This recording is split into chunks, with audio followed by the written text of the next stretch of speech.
All right, here comes 5 skills to master before you go full-time as a trader. Here's what's coming up in this video, guys. We're going to touch on how to manage losses correctly and make sure you're doing that first before you worry about the winners. Patience with opportunity is so key. We're going to talk about how to find opportunity, and that is understanding research and news. Big part of this business.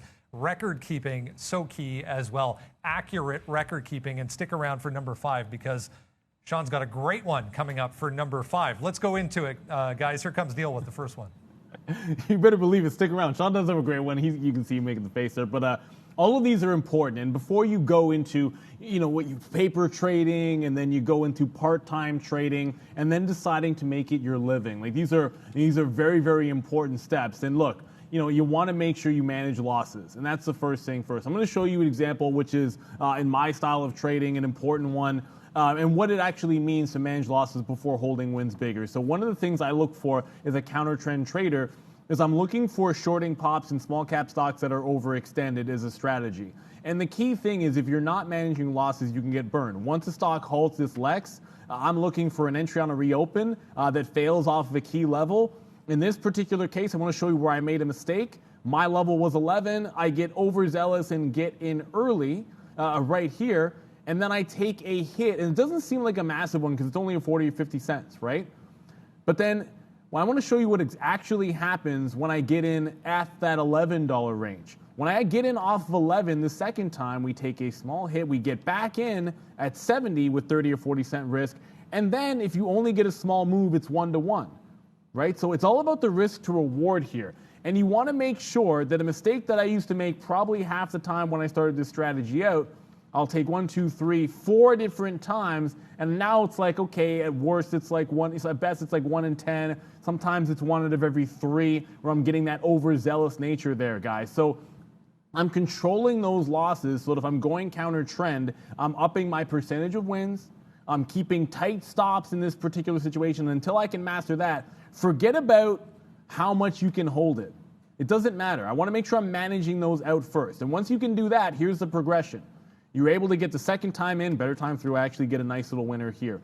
And the key thing is, this other time where I'm getting in here and here, I can promise you, before I was extending these moves in to outs to the bottom, I was ensuring that I always got out if it hit my stop.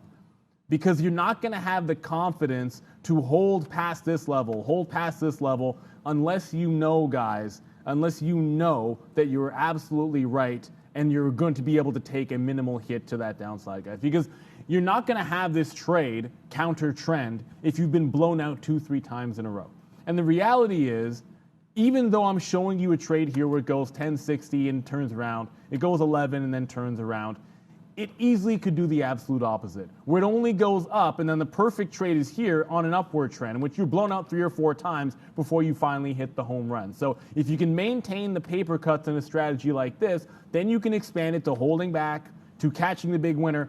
I'm not even at the point yet, candidly speaking, I'm not even at the point yet with this particular strategy of mine where I'm holding throughout the rest of the day and getting from here to here. I'm still building on it. But it all starts from having an out and sticking to it.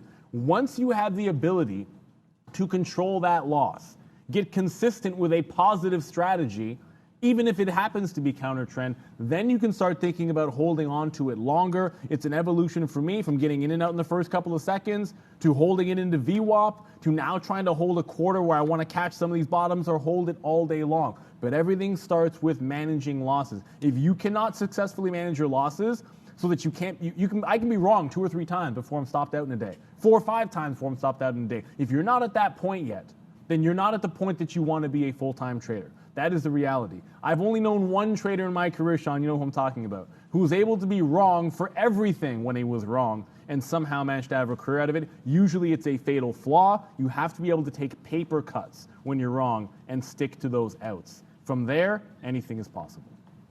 Yeah, exactly. I think that's a very, very valid point for sure when we look to take paper cuts and trying to make the right moves back and forth here. Always, always important. Look, what we're talking about right now is quite simply, for me anyways, it's about being prepared, right? And I'm just going to show you this. This is patience with opportunity, right? And I mean, the point is that every day I make a little sticky note, and we talk about this all the time on the show. And I think no matter what, everybody has to do this. Today, Netflix earnings, right? So we talked about 520 right there as a spot to hit, right? So here's Netflix just throughout the morning. And if you come in here, you see a big drop down. Maybe I can even zoom in just a little bit here to show you this level. But look what's trading here. Like, you could say, oh my God, you know, the short's coming. Like, I really want to get short here. I want to get short this name. But you've done work here, like I have, and picked this 520 level, right? It's not out of nowhere. This is having patience and waiting for this bottom to come through and then seeing if it's going to hold. Okay, so we've picked out 520, we've done our research, we've put it on a little sticky note right here, right? And now we're looking at that and we're saying, all right, now let's be patient and wait for our levels. Because sometimes if you get a little too excited, you may go short up here, but that's not your level. So you got to trust the work that you've done. And if you wait for 520 on that level, then look, it takes you, these are just 1 minute candles, so it's not the end of the world. That 520 doesn't come until about right here, 9:37. Okay, so you got to wait 7 minutes. But if you're patient and you wait for your opportunity and you don't get that FOMO, you don't get like, oh, like jittery hands, I want to get into this, I want to get into this, and you wait for it to happen, then look, you're handsomely rewarded here with that opportunity to go to the downside, okay? So again, be patient and wait for your opportunity. And I have one more play here. So that's just Netflix. I mean, that happens all the time on all of these names, right? So that's one there. Another one is being able to wait for something to happen. And again, you know, we're talking about pre-market breakouts, things like that. But what about just a name that just starts moving, right? This might have not even been on your radar in the pre-market as, you know, here we go, just not doing much, you know, a big gap up here today. But again, not doing much in the pre-market. So you're identifying that, okay, you know, it's gone up from $2 up to $4. So that's going to be 100%. So it's on our radar. But again, you know, in the pre-market, not much is happening, okay? And then all of a sudden, I mean, even if you take some of these pre-market breaks, you know, 528, things like that, that goes against you, all right? But what you're looking to do here is once it starts getting ramped up and you're starting to see some of the volumes start to kick in here, you have to be ready to act when you see certain things hit. So Neil, myself, and Brendan, as we're here trading every day, we're waiting for these opportunities to come in, right? The minute we see volume spikes, the minute we see pre-market breaks like this, high pre-market breaks, you have to be ready to strike and not be fearful to make some of those trades. So I'm going to say patience along with opportunity comes into, you know, being prepared and being ready. So for me, that's what it's all about. You don't need to make 100 trades a day, but if you're patient and you find the right opportunities, that will lead you to success. All right, let's continue along here, guys. We have to understand what to trade on a daily basis. There's thousands and thousands of stocks out there. So how are we going to narrow down what it is that we're actually looking at and then trading? And that's going to come down to something with news. So it's so key and so important to understand what stocks have news, first off, what that news actually means, and then third, how can we turn that into a trading opportunity? I'm going to use Netflix here because Netflix reported earnings after market last night. If you missed it, earnings were actually decent, but if you dug into the news story a little bit, you would have saw that their Q3 subscriber forecast going forward was lower than expected. So we come in here today, here's Netflix down 4%, even with top and bottom lines either in line with expectations or above expectations. So you have to dig a little bit deeper and understand which direction a news story is going to send a stock, in this case to the downside. That's one example, but you can find many, many, many examples on a daily basis.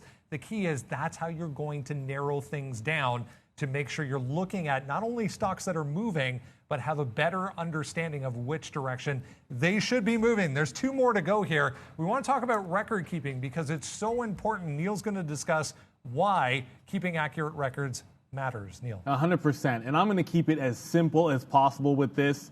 When you start your record keeping, everyone talks about a trading journal or tracking P&L. I literally just go online. You can find a million examples of these. But here is example one. When you start out, stock, I buy, long or short, the amount, price you bought it, how much you risk, literally just the capital, and then P&L return. Okay, fine. That's a good starting point. If you're going to be started as a trader, not a horrible place to start. I'm going to show you an example. You can easily find a million of these of what a professional trader might have up here. And I'm talking just boatloads of data. You're going to see, little things like how many shares you get in, what the stock is, what price you buy, what is the stop loss, what is your target, what is the risk ratio, amount of equity, percentage of capital. I'm talking about also, look at this, trade code. What style of trade was it, right? So it's going from the beginner into a little bit more advanced. And why does this matter? Because if you're thinking about going into full-time trading, the chances are you're moving into an adaptive market. If you want it to be your full-time job, you're constantly adapting your strategies, which means more than one. If you're not identifying, on Apple today I was taking a breakout trade. The other time I was buying a dip, or I was playing off of earnings. That's where that code comes in. Understanding the difference. Which ones have a higher expectancy? How much capital should you put towards them? Which strategies am I doing for minimal amount or even paper trading with and testing on?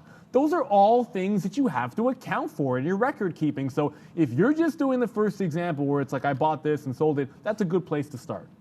But until you start digging a little bit deeper and recording your results, based on strategy, based on maybe sector, based on time of day, all of these important factors, it'll be hard for you to adapt. It'll be hard for you to put capital to the ideas that work, all things which are essential if you want to be a full-time trader. So there's a good example there for record keeping. So we teased that number 5 would be a very important one, and I think it might be the most important. I'm calling it peaks and valleys of trading, but really it's just the psychology of trading, right? And this is like you have to be in the right mindset of your positions, your trading style, your strategies, the fact that you're going to have swings in your P&L. You're not going to be right all the time. And I mean, this to me is what's really made the difference. I'm sitting here in my 20th year trading now, and I mean, it's just one of those things that you got to develop over time. And remember, this is before you're trading full-time. I'm a full-time trader, so before you're in there full-time, and even when you're paper trading, I mean, keeping records of your paper trades, excellent idea. Understand where the strategy you're coming from. But a lot of it is mental, right? And I think that I have a perfect example up here with AMC. And I mean, look at the peaks and valleys that you would have had here as a trader, even on the long side of AMC. Okay, so we're all part of this trade. It's great. We're making lots of money. Everything's great. But then all of a sudden, one day here, in one day, the top here, $32. I mean, even the top, even more. Let's just say you buy, it's rally time, everyone buy, hold, this and that, everything. And so you wind up buying 35, 36, 37, something like that. And then that day closes 26. So you're like, oh my God, I just blew up a third of my account in one trade. What am I going to do, right? Well, guess what? So you're at home, you're sitting around your dinner table, you're like, oh, I can't believe what I just did. I blew up my whole account. What am I going to do? What have I done? Okay. 2 days later, it makes, you're doubled in your money right there on AMC. So all of a sudden it goes from, I have no idea what I'm doing, to I'm the greatest trader of all time, and I just doubled my income or my trade here in just a matter of 48 hours, okay? So that's true. And you say, okay, well, now I'm caught, I want to buy some of these dips again. So all of a sudden, I buy one of these dips down here, somewhere like this. I buy a 52, and then bang, it goes to $40 the very next day. Well, guess what? Just 2 days later, you're back in the money, and it's at $60 again. Wow, I just made another 20% on my money, and all I had to do was hold it for 2 days. All right, well, I'm just going to keep doing that, right? So I'm buying and holding and buying and holding. Bang, $31, up to 44 rate again. And so the point is, now let's calm down. So now the point is that I can show you many examples. We all can. You have all heard the stories, let alone crypto. I mean, there's so many peaks and valleys in trading that if you're not leveled a little bit and understand the risks that are associated with it, then, psychology will throw your strategies right out the window because you'll panic.